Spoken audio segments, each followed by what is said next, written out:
प्रिय छात्र एवं छात्रों, जैसा कि पूर्व की क्लास में मैंने आपको सोर्स ऑफ इंफॉर्मेशन के बारे में बताया था, उसी के तारतम्य में इस चैप्टर को आगे बढ़ाते हुए आज मैं आपको एनसाइक्लोपीडिया अर्थात विश्वकोश के बारे में समझाने वाला हूँ। तो आज का आपके लिए टॉपिक है एनसाइक्लोपीडिया अर्थात विश्वकोश।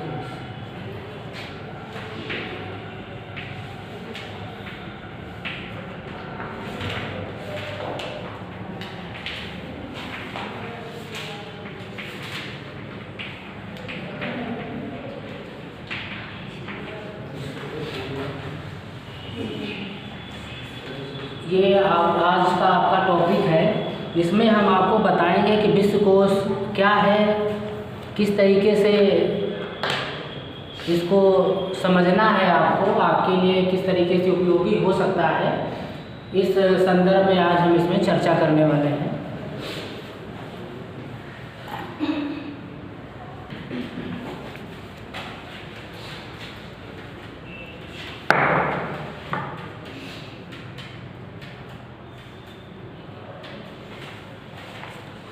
विश्वकोश से रिलेटेड डेफिनेशन है जिसको मैं आपके समझाने के लिए यहाँ पर लिख रहा हूँ।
यहाँ पर थोड़ा सा हम लोग अपना ध्यान केंद्रित करेंगे। इसमें बताया गया है कि विश्वकोश क्या है। जैसे कि थोड़ा सा अगर आप इसके नाम की तरफ देखेंगे, इसमें लिखा हुआ है विश्व अर्थात पूरा जगत। कोश का मतलब ज्ञान, कोश का मतलब होता है ज्ञान भंडार, है ना। तो विश्व में जितना भी ज्ञान है, जितना भी इससे रिलेटेड जितनी भी जानकारी होती है किसी भी टॉपिक से संबंधित, वो जहाँ पर इकट्ठा कर दिया जाए, एकत्रित कर दिया जाए, उसको हम विश्वकोश कहते हैं। उसको हम विश्वकोश कहते हैं। जैसा कि इसमें लिखा हुआ है कि एनसाइक्लोपीडिया इज ए बुक और set of books set of books for detailed reference on every branch of knowledge, अर्थात इसका कहने का मतलब ये है कि एनसाइक्लोपीडिया एक पुस्तक है अथवा पुस्तकों का समूह है, पुस्तकों का संग्रह है जिसमें डिटेल्ड रेफरेंस दिया हुआ है, मतलब विस्तार से जानकारी दी गई है हर टॉपिक की, on every branch of knowledge, प्रत्येक ज्ञान की, प्रत्येक विधा की, प्रत्येक विद्या की, ठीक है, उसमें विस्तार से जानकारी जिसमें दी गई है उसको हम कहते हैं एनसाइक्लोपीडिया। ठीक है, आप जैसे पहले शब्दकोश पढ़ते हुए आए हैं, शब्दकोश पढ़ा है सभी ने, जिसको डिक्शनरी कहते हैं, है ना। शब्दकोश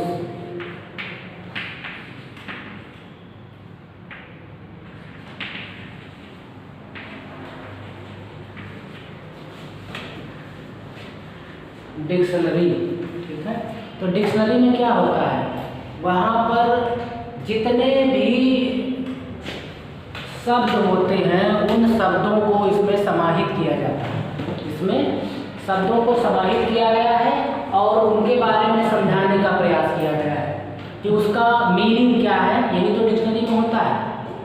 डिक्शनरी में शब्दों का संग्रह है, शब्दों के को व्यवस्थित तरीके से उसमें स्थान दिया गया है और उनके बारे में बताया गया है कि इस शब्द का क्या मतलब है, डिटेल से उसमें हर शब्द को समझाया गया है। लेकिन अगर आप ये देखें कि आप अगर किसी शब्द के बारे में जानकारी रखते हैं तो आप उसके विषय में, जिस विषय से संबंधित वो शब्द है, आपको उसके बारे में जानकारी नहीं हो सकती। ठीक है, अगर आप किसी शब्द के बारे में जानकारी रखते हैं तो इसका अभिप्राय ये नहीं है कि वह शब्द जिस विषय से संबंधित है उसके बारे में आपको विस्तार से जानकारी है। जैसे एप्पल होता है, एप्पल, ये डिक्शनरी में आपने देखा एप्पल, इसके बारे में बताया गया कि इसको सेब कहते हैं हिंदी में। तो क्या आपको सेब के बारे में विस्तार से जानकारी है? नहीं जानकारी, आपको पता ही नहीं है कि सेब की प्रजातियां कितनी होती हैं, किस किस मौसम में कहाँ कहाँ पर ये पैदा होते हैं। ठीक है, ये सब आपको जानकारी नहीं है, तो आपको सिर्फ एक शब्द के बारे में जानकारी होने से आपको उसके विषय के बारे में जानकारी नहीं हो सकती। ये अभाव जब महसूस किया गया लेखकों के द्वारा, विद्वानों के द्वारा, तब उन्होंने ये पाया कि इससे हमारा ज्ञान अधूरा रहता है। तो उन्होंने क्या किया, एक ऐसा कोर्स बनाया जिसमें टॉपिक के अनुसार, सब्जेक्ट के अनुसार उसमें विस्तार से समझाया गया, विस्तार से समझाया गया। जैसे वनस्पति विज्ञान है तो वनस्पति विज्ञान को विस्तार से समझाया गया और उसमें हर चीज को इंक्लूड किया गया।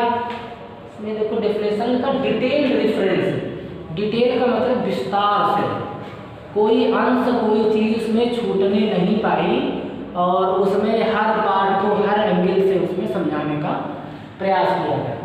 यहाँ पर आप देखिए, विश्वकोश से हमारा आशय उस एक या एक से अधिक पुस्तकों के संग्रह से है जिसके अंतर्गत सभी विद्याओं के संदर्भ पाते हैं। इसके अंतर्गत आप सभी विद्याओं के संदर्भ आपको उसमें मिलेंगे। तो वह जो पुस्तक है उसको हम कहते हैं एनसाइक्लोपीडिया। ठीक है, जितने हमारे पहले के लेखक होते थे वो किसी न किसी टॉपिक पर उसको लिखते थे और विस्तार से उसमें आपको समझाने का प्रयास करते थे। जैसे आपने देखा होगा महाभारत, महाभारत का नाम सुना होगा सभी ने, है ना। उसमें पूरा विस्तार से बताया गया है महाभारत के बारे में, हर खंड में पूरा शुरू से लेकर के लास्ट तक। तो ऐसे जो खंड आपके होते हैं वो हमारे एनसाइक्लोपीडिया कहलाते हैं। ठीक है, तो ये आपने थोड़ा सा समझने का प्रयास किया कि ये शब्दकोश नहीं है, ये विश्वकोश है। विश्वकोश में हम किसी टॉपिक पर, किसी विषय पर हम विस्तार से जानते हैं। ठीक है, और शब्दकोश में हम शब्द के बारे में जानते हैं। तो शब्द के बारे में जान करके आप विषय के बारे में विस्तार से जानकारी नहीं हासिल कर सकते। विषय के बारे में जानकारी जानना है तो आपको उस विषय से रिलेटेड डिटेल से पढ़ना होगा, तभी आपको उसके बारे में अच्छे तरीके से पता चलेगा। तो ये दो बातें थोड़ा सा नोट कर लो आप, उसके पश्चात में आगे और इसके बारे में हम जो डेफिनेशंस है वो आपको देंगे।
विश्वकोश को आप ज्ञान कोश के नाम से भी जानते हैं।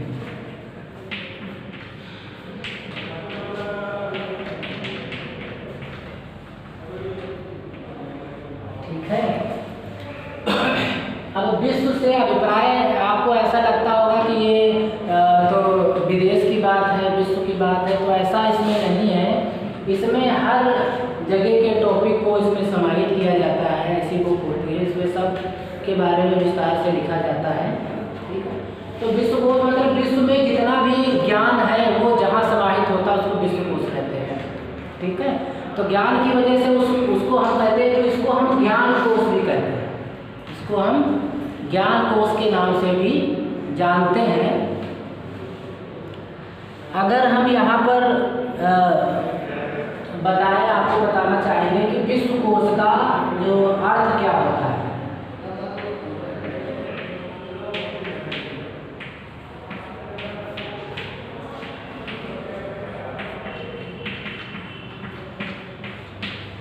विश्वकोश का क्या अर्थ क्या है, अभिप्राय क्या है, मीनिंग क्या है, ये थोड़ा सा देखिए आप।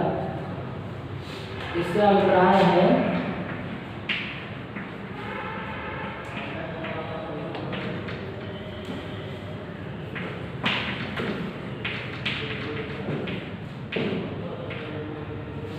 विश्व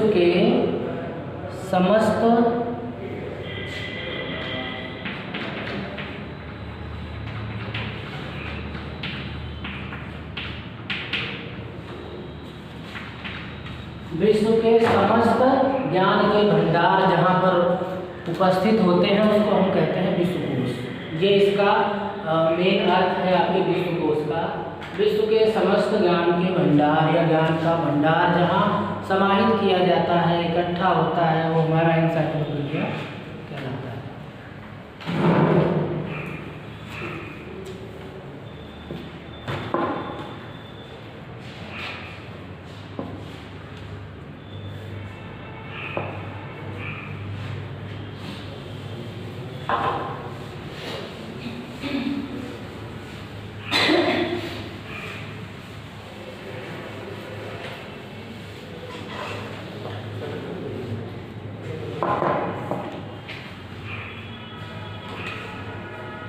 इसके पश्चात में देखिए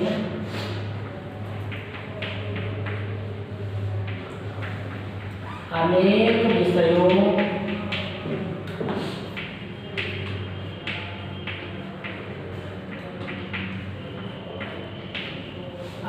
विषयों पर उपलब्ध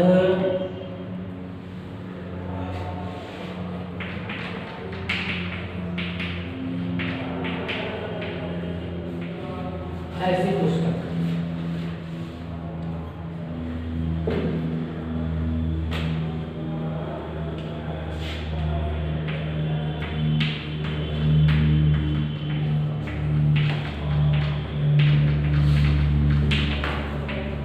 जिसमें सूचनाएं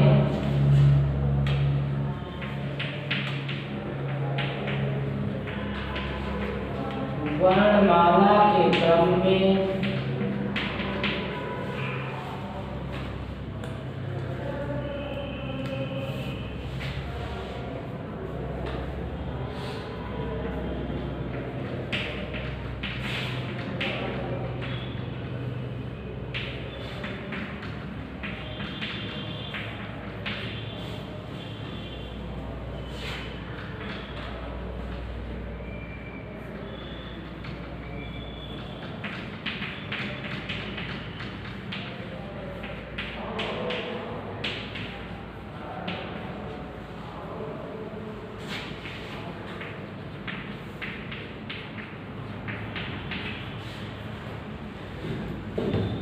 अब इसको भी थोड़ा सा देखिए, ये उसी से रिलेटेड एक और डेफिनेशन टाइप की है कि अनेक विषयों पर उपलब्ध।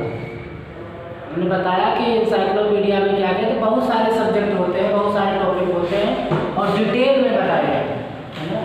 अनेक विषयों पर उपलब्ध ऐसी पुस्तक जिसमें सूचनाएं वर्णमाला के क्रम में व्यवस्थित होती हैं। यहाँ पर एक नई बात आपको पता चली कि एनसाइक्लोपीडिया में जो एक्सप्लेन किए जाते हैं टॉपिक वो सब वर्णमाला के क्रम में होते हैं। ये भी आपको थोड़ा सा ध्यान रखना है, ये किस सीक्वेंस में होते हैं, वर्णमाला के क्रम में व्यवस्थित होते हैं, उसको भी हम डिस्कस करेंगे। क्लियर?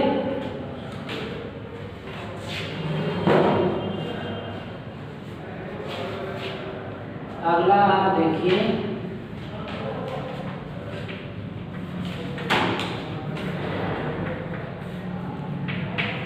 विश्वकोश वह कृति है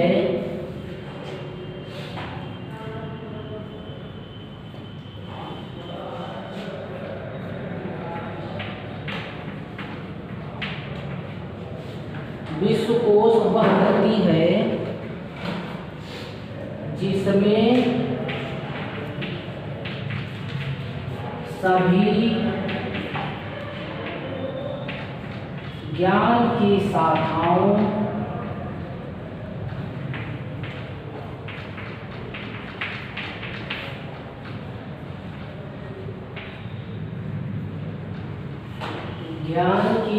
सभी ज्ञान की शाखाओं का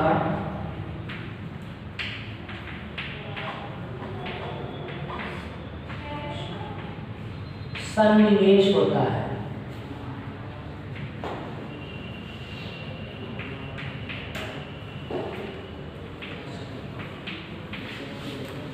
ठीक है, विश्वकोश वह करती है जिसमें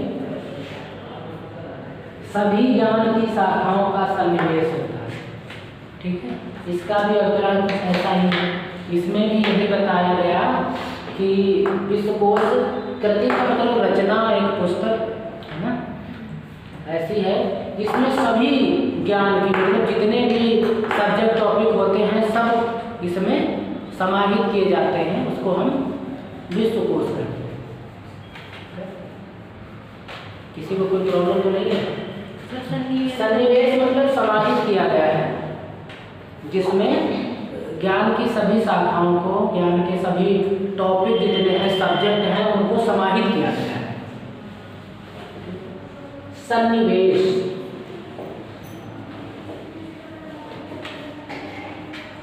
इतना, ये कुछ आपको समझ में आया होगा।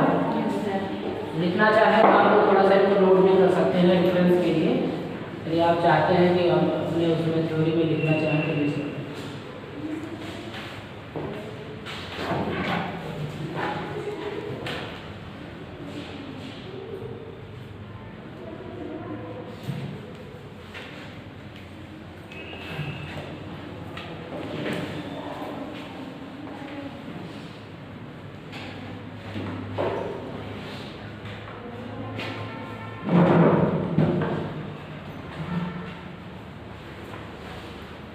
आगे देखते हैं।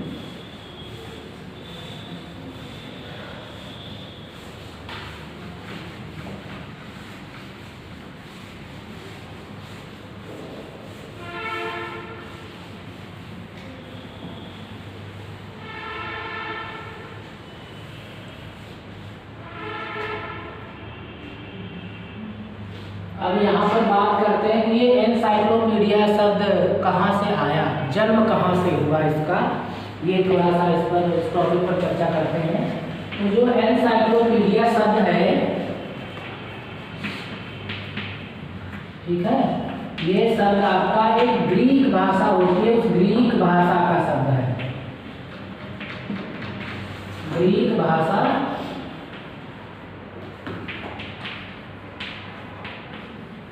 के शब्द से लिया गया है।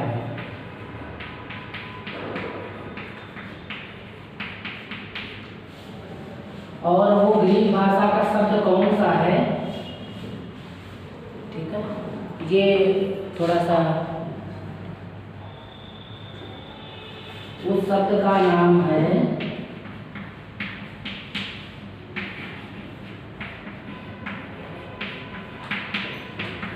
उस शब्द को कहते हैं इनसाइक्लियंस। इनसाइक्लियंस एक ग्रीक भाषा का शब्द है जिससे इनसाइक्लोपीडिया शब्द का जन्म हुआ है। ग्रीक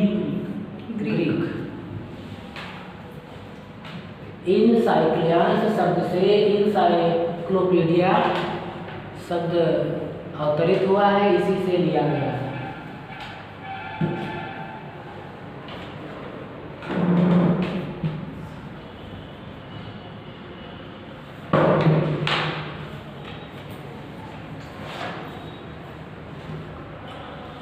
ठीक है जी।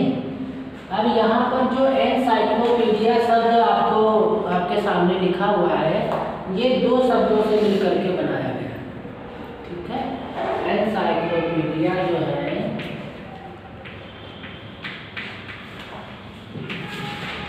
ये इसके दो पार्ट हैं। एक तो इसमें शब्द है पीडिया, ठीक है, और दूसरा एनसाइक्लो। दूसरा कौन सा है? एनसाइक्लो प्लस पीडिया। तो लेकिन जो एनसाइक्लो है, ये शब्द जो लिया गया है, इसका अर्थ होता है आपका आ सर्किल। आ सर्किल और प्लस पीडिया शब्द मिल करके एनसाइक्लोपीडिया शब्द बना है, ठीक है। कह दो सर ये तो सर्किल है और यहाँ तो साइक्लो, ये कैसे हो गया, है ना। आपने संधि पढ़ी होगी सभी ने, हिंदी में, संस्कृत में संधि, जरा बताना कि ये क्या होगा। तथा प्लस आयो क्या होता है? क्या होता है? तो ये साइकिल प्लस पीडिया साइक्लोपीडिया नहीं हो सकता, है ना। देखो यहाँ पर रूप बदल गया कि नहीं बदल गया? तो ऐसे ही यहाँ पर क्या हुआ, इसका रूप बदल गया। तो ये इनसे ही एन साइकिल साइक्लोस का अभिप्राय है आ सर्किल, और पीडिया इसमें अलग से जोड़ दिया, ठीक है।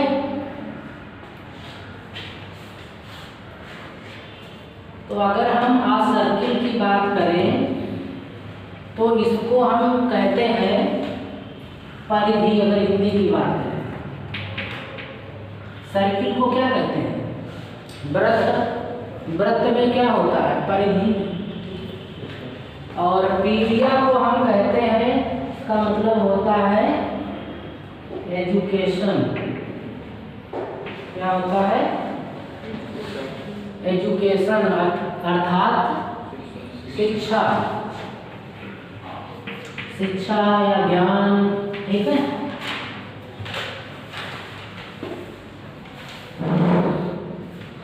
तो यहाँ पर अगर एनसाइक्लोपीडिया का अभिप्राय अगर आप समझना चाहें तो आप कह सकते हैं कि एनसाइक्लोपीडिया एक शिक्षा की परिधि है।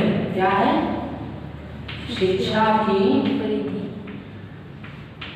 परिधि। शिक्षा की परिधि है एनसाइक्लोपीडिया। ये इसका मतलब होता है एनसाइक्लोपीडिया का। अब आप इसमें कह सकते हैं कि एनसाइक्लोपीडिया में ज्ञान से रिलेटेड सारे निर्देश नियम उसमें दिए होते हैं। ठीक है, सारे नियम निर्देश आपके एनसाइक्लोपीडिया में दिए रहते हैं। तो इतना समझ में आ गया आपको?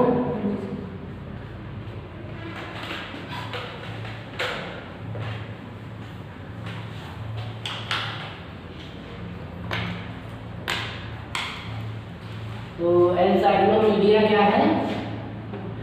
शिक्षा की परिधि, अर्थात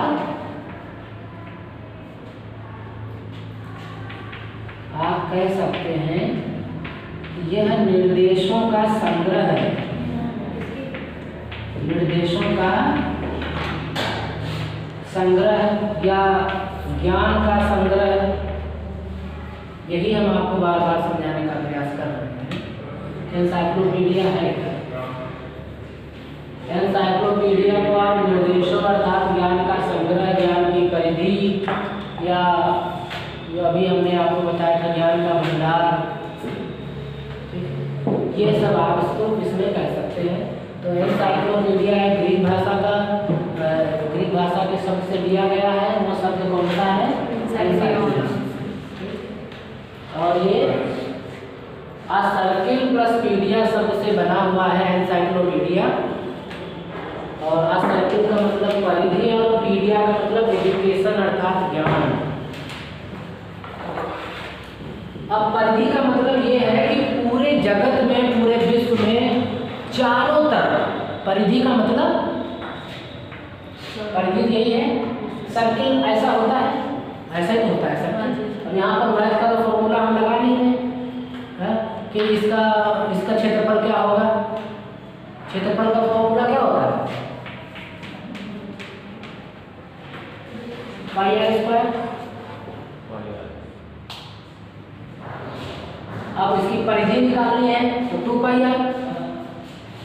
तो अब यहाँ पर ये तो हम सीख लेंगे। आपको सेंस लेना है इसमें ये परिधि सर्किल क्यों कहा गया। अब ये आप समझिए कि ये आपका पूरा विश्व है। क्या है? विश्व ऐसे होता है ग्लोब में, ऐसा दिखता है आपको।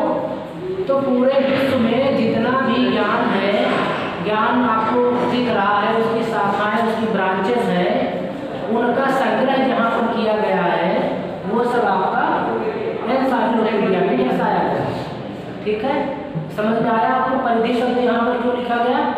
क्योंकि कंफ्यूजन हो जाता है, फिर समझ में नहीं आता। अगर छोटी सी बात समझ में नहीं आती है तो ये परिधि आपके उस पूरे विश्व में फैले हुए ज्ञान को, जो जितने टॉपिक हैं, जो घटनाएं, इवेंट, अनुसंधान हो रहे हैं, उन सबको आप जो एनसाइक्लोपीडिया में दर्शाते हो उसके बारे में इसमें बताया गया है। क्लियर है?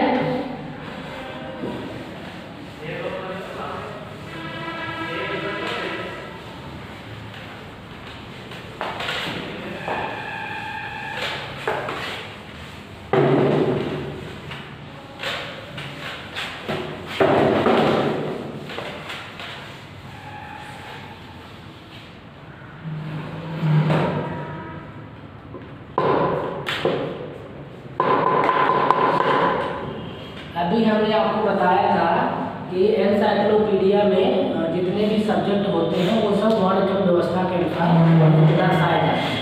ठीक है,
डिक्शनरी जिन भी स्टूडेंट्स ने पहले पढ़ी होगी, कंसीडर की होगी, उसमें देखते हैं कि सारे जितने भी शब्द होते हैं वो अल्फ़ाबेट के अनुसार उसमें दिए रहते हैं। वर्ण क्रम व्यवस्था अर्थात अल्फ़ाबेटिक रूप से इसमें दिए रहेंगे। सब्जेक्ट के अनुसार या उसके टॉपिक के अनुसार उसमें दिए रहते हैं। जैसे अगर हम डिक्शनरी की बात करें तो पहले उसमें ए वाले होंगे, ठीक है, पहले जितने ए वाले होंगे वो चलेंगे, फिर ए के बाद में डबल ए वाले आ जाते हैं, ए वाले, अगर फिर इसमें ए देखेंगे, फिर ए बी देखेंगे, ए बी सी डी, ऐसे करते करते इनको व्यवस्थित करते हैं, फिर सी वाले, फिर डी वाले, फिर ऐसे ऐसे व्यवस्था में दिए रहते हैं। उसी अनुसार से इसमें भी यही व्यवस्था चलती रहती है, जिससे कि हमको ढूंढने में आसानी हो, ढूंढने में आसानी हो। ये थोड़ा सा आपको ध्यान रखना है। अभी आपको पूरी तरीके से नहीं समझ में आया होगा, जैसे जैसे थोड़ा सा कॉन्सेप्ट क्लियर होगा आपको समझ में आएगा, तो ये ध्यान रखिएगा, ठीक।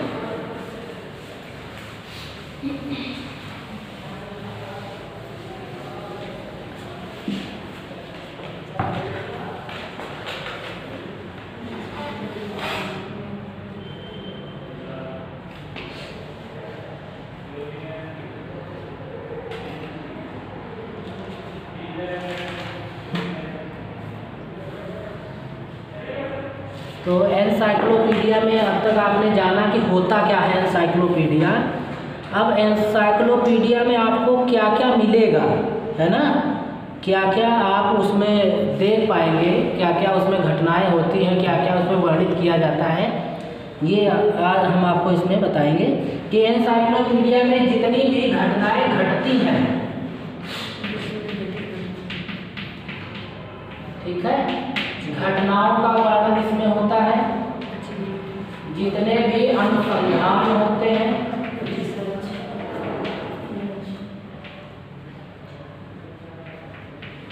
जितने भी आयोजन होते हैं,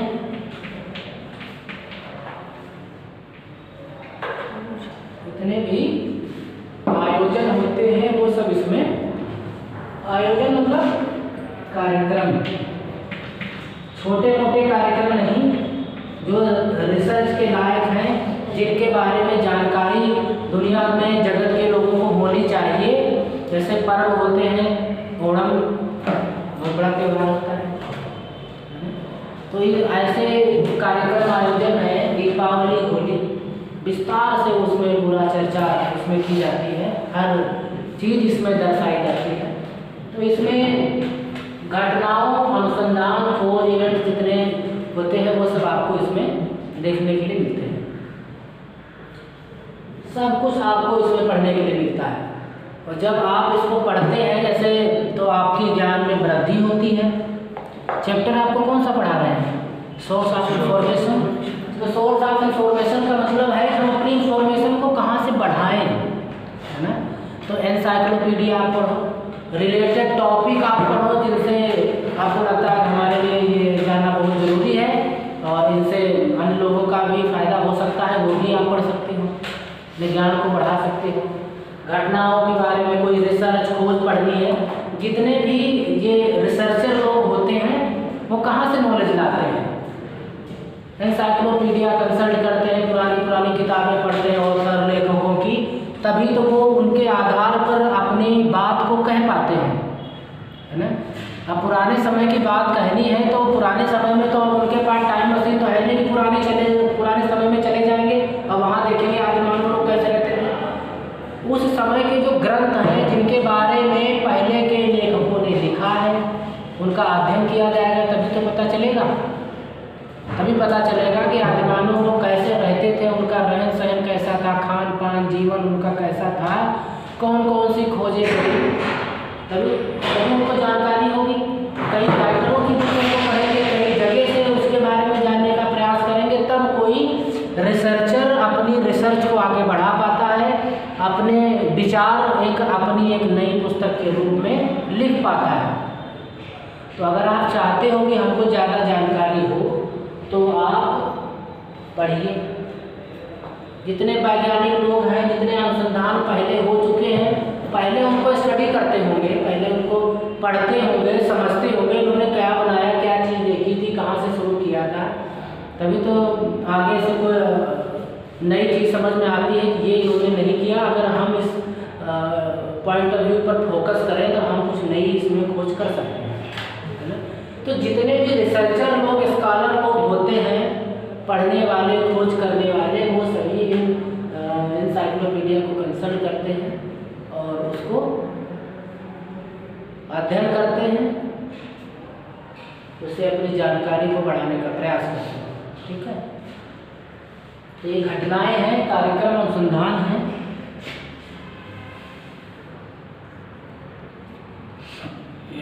तो एनसाइक्लोपीडिया में आपको और कौन कौन से तथ्य मिलते हैं, कौन कौन सी जानकारियाँ आपको एनसाइक्लोपीडिया में मिलती हैं।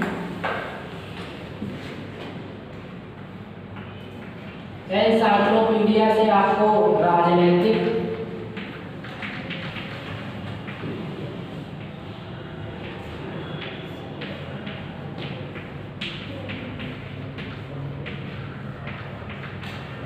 साहित्यिक,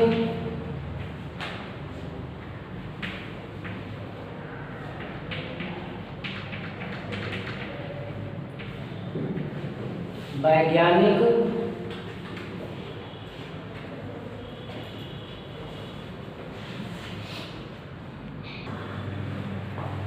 इसी क्रम में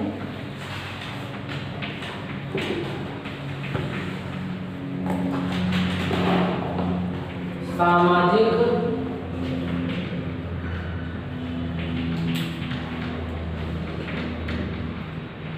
आर्थिक,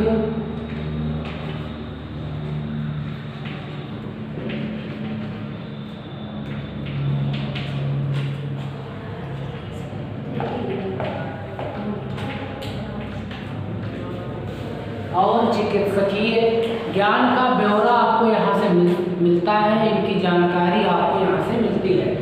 एनसाइक्लोपीडिया में राजनीति के बारे में अगर आप उसमें सर्च करेंगे, इनकी पुस्तकें बहुत सारी आपको मिल जाएंगी, इनमें लेखकों ने डिटेल से लिखा है और आप उनको पढ़ करके अच्छी अच्छी बातें सीख सकते हैं। ज्ञान में यदि आप राजनीति के क्षेत्र में आपको ज़्यादा रुचि है, जिस क्षेत्र में रुचि हो उससे रिलेटेड आप अपने ज्ञान को कलेक्ट करो।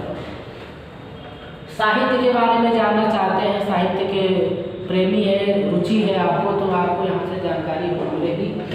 वैज्ञानिक कोई खोज है, जिन्होंने कोई इन्वेंशन किया है, तो आप इनसे रिलेटेड जब आप पढ़ेंगे तो आपको जानकारी मिलेगी। सामाजिक, समाज में व्याप्त जितनी कुरीतियाँ हैं, प्रथाएं हैं, रहन सहन है, आप इनके बारे में पढ़ना चाहते हैं तो हर क्षेत्र के बारे में इनमें पुस्तकें उपलब्ध हैं। आप प्रयास करेंगे पढ़ने का तो आपको उपलब्ध होंगी और आप उसे पढ़ करके अपने ज्ञान में वृद्धि कर सकते हैं। इसी क्रम में आर्थिक जगत के बारे में आपको जानना है तो बहुत सारी पुस्तकें ऑथरों ने लिखी है, एक से एक अर्थशास्त्री हुए हैं, तो आप उसको पढ़ करके अर्थशास्त्र के फील्ड में बहुत अच्छी जानकारी ले सकते हैं।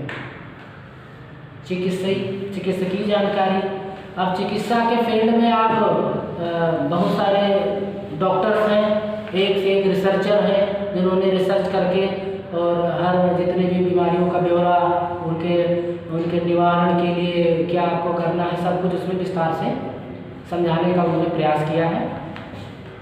और चिकित्सा के फील्ड में एक तो आपका एलोपैथिक है, होम्योपैथिक वाला, और आयुर्वेदिक के क्षेत्र में आपको पढ़ना है तो पाणिनि, पतंजलि, चरक जैसे बहुत बड़े आयुर्वेदाचार्य हुए हैं, आप उनको पढ़ करके आयुर्वेद के बारे में जानकारी हासिल कर सकते हैं।